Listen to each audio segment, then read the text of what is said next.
அஸ்ஸலாமு அலைக்கும். எல்லாத்துக்கும் காலை வணக்கம். பிஸ்மில்லா. வாங்க காலை சாப்பாடு என்னென்னு பார்ப்போமா? வாங்க நீங்களும் எங்கூட சேர்ந்து. இன்றைக்கி சூப்பரான இது தான்.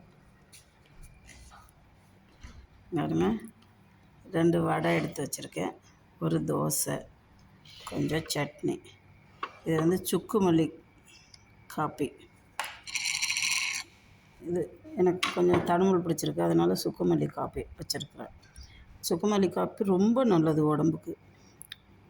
கொஞ்சம் காஞ்ச கொத்தமல்லி, கொஞ்சம் சுக்கு, பனவெல்லம், கொஞ்சம் மிளகு, இந்த 3 மிக்ஸ் கொஞ்சம் கொஞ்சம் எடுத்துகிட்டு நல்லா இடித்து பொடி ஆக்கிட்டு அதுக்கப்புறம் தண்ணியில் நல்லா கொதிக்க வைக்கணும். அந்த கொதிக்க வைக்கிறதுல தான் இருக்குது அதோட இந்த சாரெல்லாம் இறங்கும். அதுக்கப்புறம் குடிச்சிங்கன்னா சளிக்கு நல்லது, சுகருக்கு நல்லது. நமக்கு ஏன்னா கொத்தமல்லியில் நமக்கு அவ்வளோ ஒரு இது இருக்குது, நார் சத்துலேருந்து எல்லாம். பிஸ்மில்லா. நீங்களும் அது மாதிரி செஞ்சு சாப்பிடுங்க. எனக்கு நல்ல தடுமல் பிடிச்சிருச்சு சளி. பிஸ்மில்லா. வாங்க, வடையை எடுத்து இப்படி வடையை நாங்கள் என்ன பண்ணுவோம், சட்னியில் போட்டுருவோம். சட்னியில் போட்டு ஊறின பிற்பாடு சாப்பிட்டா செம்மையாக இருக்கும். வாங்க பிஸ்மில்லா, சாப்பிட்லாம்.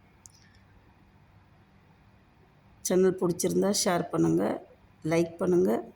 மிக்சிங் சேனலுக்கு ஒரு சப்ஸ்கிரைப் பண்ணி விடுங்க. Okay, thank you.